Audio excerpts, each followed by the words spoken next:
السلام علیکم ورحمۃ اللہ وبرکاتہ نحمده ونصلي على رسوله الكريم محمد وآلہ واصحابہ اجمعین اما بعد. جب چمن کو لہو کی ضرورت پڑی، جب چمن کو لہو کی ضرورت پڑی، سب سے پہلے ہماری گردن کٹی. پھر بھی کہتے ہیں ہم سے یہ اہل چمن، یہ چمن ہمارا ہے تمہارا نہیں. بات پھولوں کی ہوتی تو سہ لیتے ہم، بات پھولوں کی ہوتی تو سہ لیتے ہم، اب تو کانٹوں پہ بھی ہمارا نہیں.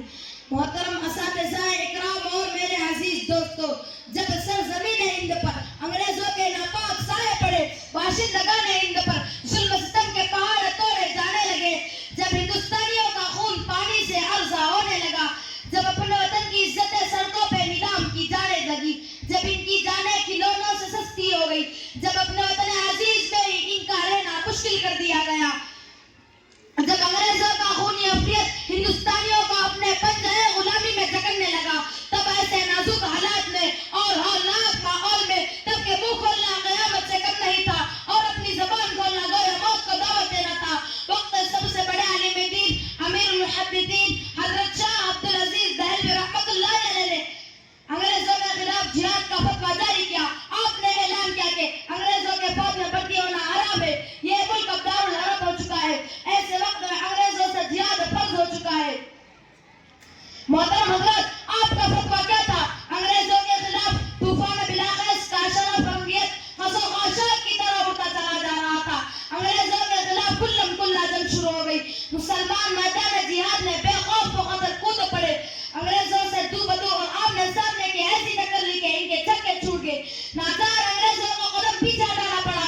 اس فتوے کے بعد پورے ملک میں انگریزوں کے خلاف عام نفرت پھیل گئی اور پھر ہر ہندوستانی کے سینے میں جذبہ آزادی مچلنے لگا. دوستو، 1857 کی جنگ آزادی سب سے مشہور اور خوفناک ہے، جس میں انگریزوں کے ظلم ستم کی انتہا ہو گئی تھی. ہندوستانیوں پر عرصہ حیات تنگ کر دیا گیا تھا، مگر اس کے باوجود مسلمانوں نے انگریزوں کا بھرپور مقابلہ کیا. انگریزی ظلم کے آگے سد سکندری بنے رہے اور کسی بھی طرح کی قربانی سے دریغ نہ کیا. بلاخر خدا نے وہ دن دکھایا کہ جب ہندوستانیوں کے سر پر آزادی کا پرچم لہرانے لگا، غلامی کی زنجیریں کٹی اور وطن عزیز کے چمن میں پھر سے بہار آ گئی.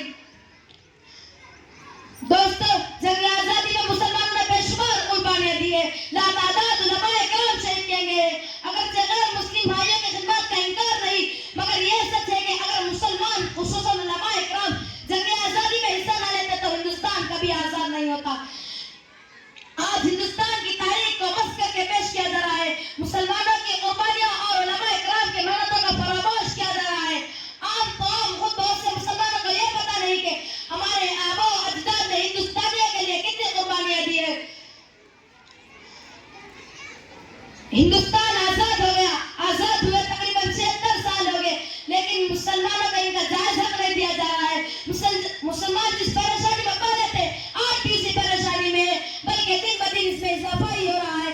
مسلمانوں کو یہ تعلق دیا جا رہا ہے کہ تمہارے آزادی میں کوئی حصہ نہیں، لہٰذا ضرورت اس بات کی ہے کہ مسلمان خود آگے بڑھے اور تاریخ جھٹلانے والوں کو سچ کا آئینہ دکھلائے اور ہم اپنے محسن مسلمانوں اور علماء کرام کی محنتوں کو اور قربانیوں کو دنیا کے سامنے پیش کر کے یہ بتلاتا ہے کہ اٹھائے کچھ ورق لالا نے، کچھ نرگس نے، کچھ گل نے، چمن نے ہر طرف بکھری ہوئی ہے داستاں میری، وما علینا